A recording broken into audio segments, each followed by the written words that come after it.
Never before ever after national highway పై ఆకర్షణీయమైన commercial plots చదరపు గజం కేవలం 5,999 రూపాయలకే. Ganesh real estates. మరిన్ని వివరాల కోసం సంప్రదించండి 9667777775. నా దగ్గర నేను ఇది సజెస్ట్ చేసిన వాళ్ళలో 170% మందికి అద్భుతమైన రిజల్ట్స్ కనబడ్డాయి.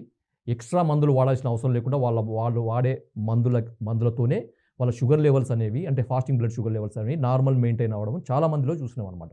దీని కొరకు మీరు ఏం చేయాలంటే, ఒక కప్పు పాలు, వీలైతే ముఖ్యంగా ఆవు పాలు తీసుకోండి. చాలామందికి ఆవు పాలు మనకి దొరుకుతాయా లేవా అనే సందేహం ఉంటుంది. దొరికిన వాళ్ళు మాత్రం ఆవు పాలు వాడండి. అది కూడా నాటు ఆవు పాలు అయితే చాలా మంచిది. లేదు నాటు ఆవు పాలు దొరకలేదు, మామూలుగా ఆవు పాలు దొరుకుతున్నాయి అంటే పర్వాలేదు, ఆ పాలే తీసుకోండి. లేదు ఆవు పాలు కూడా దొరకట్లేదు అంటే మామూలుగా గేదె పాలు తీసుకోండి. మీకు మార్కెట్లో దొరికే గేదె పాలు తీసుకోండి. అవి ఒక కప్పు పాలు, ఆ పాలకి ఒక కప్పు మామూలు నీళ్లు కలపండి. కలిపిన తర్వాత దాంట్లో ఒక పావు టీ స్పూను మిరియాలు, పెప్పర్ అంటారు కదా, నల్ల మిరియాలు ప్రతి ఒక్కరికి తెలుసు, ప్రతి వంటిట్లో ఉండే, ఇది మనకు అందరికీ తెలిసిందే. పావు టీ స్పూన్ మిరియాలని దంచాలండి. అంటే బాగా మెత్తగా కాకుండా కొంచెం కచ్చాపచ్చ, కొద్దిగా రవరవలుగా దంచి ఈ గిన్నెలో వేసి, ఈ పాలతో సహా పాలకు ఇప్పుడు ఒక గిన్నెలో మనకి ఇంతకుముందు ఒక కప్పు పాలు, ఒక కప్పు నీళ్లు, ఒక పావు టీ స్పూను మిరియాలు, ఇవి వేసి నీళ్లు ఎగిరిపోయే వరకు మరిగించాలన్నమాట. అది సన్నటి మంట మీద మరిగించండి. దానికి కొద్దిగా టైం పట్టవచ్చు, ఒక 5 నుంచి 10 నిమిషాలు పట్టవచ్చు. ఓపికగా దాన్ని చేయండి. చేసిన తర్వాత దాన్ని వడపోసుకొని తాగండి. ఇది ఎప్పుడు చేయాలంటే ప్రతిరోజు కూడా ఉదయము పరగడుపున చేయాలన్నమాట. మీరు ఏమీ తీసుకోకముందు ఇది చేయండి.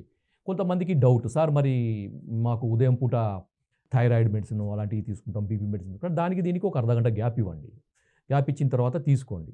లేదు అంటే ఇది తీసుకున్న తర్వాత ఇంకొక అర్ధగంట 30 గంట వరకు ఏమి తినకండి, సాలిడ్ ఫుడ్ ఏమి తినకండి. తర్వాత టీలు కాఫీలు అలాంటివి కూడా ఏమి తాగకండి. ఇది తీసుకున్నప్పుడు టీలు కాఫీలు పూర్తిగా మానేయాలి. ఉదయం పూట పరగడుపున ఇప్పుడు నేను చెప్పిన రెమెడీ చేయండి. అద్భుతమైన ఫలితాలు ఉంటాయి. మరి ఎన్ని రోజులు చేయాలి అంటే, మీకు రిజల్ట్ వచ్చే వరకు చేయండి. రిజల్ట్ వచ్చిన తర్వాత కూడా కంటిన్యూ చేయొచ్చు. చాలామంది నన్ను అడుగుతుంటారు, సార్ ఇది ఎన్ని రోజులు వాడాలి అంటే, నేను చెప్పేది ఏంటంటే, మీకు రిజల్ట్ కనపడే వరకు ఓపికగా చేయండి. అది వారం పట్టొచ్చు, 10 రోజులు పట్టొచ్చు, నెల పట్టొచ్చు, 3 నెలలు పట్టొచ్చు. కానీ దీని మిరియాల పాలే కదండి, దీనివల్ల ఏం సైడ్ ఎఫెక్ట్స్ ఉంటాయి కొంతమంది డౌట్ ఎక్స్ప్రెస్ చేస్తారు. ఇంతకుముందు నేను కొన్ని సందర్భాల్లో చెప్పినప్పుడు, సార్ మిరియాలు వేడి కదా, ఇవన్నీ అసందర్భము. వాళ్ళకు ఒక రకమైన నాలెడ్జ్ లేక, మనం మిరియాలు పాలలో ఎందుకు ఉడికిస్తున్నామండి? దాంట్లో ఉండే తీక్ష్ణత్వం, ఆ వేడి, దాని యొక్క స్టిమ్యులేషన్ పోవడానికే కదా చేసేది.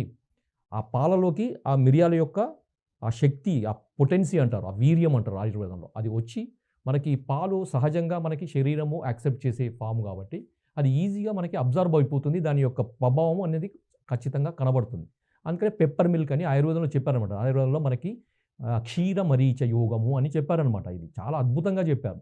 ఇంకొక క్వశ్చన్ ఏంటంటే, సార్ మరి మిరియాలు మార్కెట్లో దొరికేటి మనం తీసుకోవచ్చా?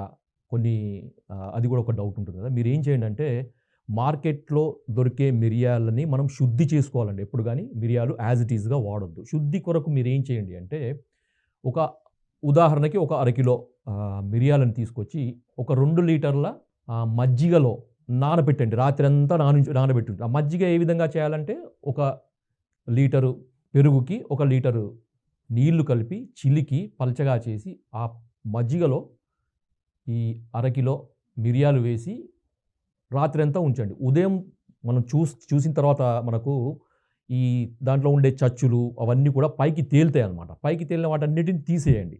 తీసేసి కిందికి అడుక్కు పేరుకున్న వాటిని మీరు తీసుకొని, ఆ తీసుకున్న వాటిని గోరువెచ్చని నీళ్ళతో శుభ్రంగా కడగండి. శుభ్రంగా కొంచెం గోరువెచ్చగా ఉంటే సరిపోతుంది. ఆ శుభ్రంగా కడిగిన తర్వాత దాంట్లో ఉండే తేమ, తడి అంతా పోయే వరకు ఎండలో కానీ పెట్టండి, లేదా ఫ్యాన్కు పెట్టి పూర్తిగా ఆరిపోయి మళ్ళీ ఫంగస్ వచ్చే అవకాశం లేని విధంగా చేసుకున్న తర్వాత దాన్ని మీరు ఏదైనా కంటైనర్లో పెట్టుకొని భద్రపరచుకోండి. భద్రపరచుకున్న తర్వాత ఇప్పుడు నేను చెప్పిన విధంగా ప్రతిరోజు వాడండి. దీంట్లో వేడి చేయడం అనేది కానీ, సైడ్ ఎఫెక్ట్స్ కానీ ఏమీ ఉండవు. పాలు మిరియాలండి, పాలు మిరియాలకు ఏం సైడ్ ఎఫెక్ట్స్ ఉంటాయి? ఇట్లా కూడా నన్ను అడుగుతూ ఉంటారు, సార్ మిరియాలలో పాలు కలిపితే ఏమైనా ప్రాబ్లం అవుతుంది కదా, మిరియాలు వేడి చేస్తే కానీ. ఇవన్నీ పనికి మాలిన మనకు అసందర్భమైన ఆలోచనలు, తర్వాత డౌట్స్. ఇవన్నీ డౌట్స్ ఏం అవసరం లేదు. కొన్ని వందల మందికి ఈ ప్రయోగం మేము చేశాము. అద్భుతమైన రిజల్ట్స్ మాకు వస్తున్నాయి.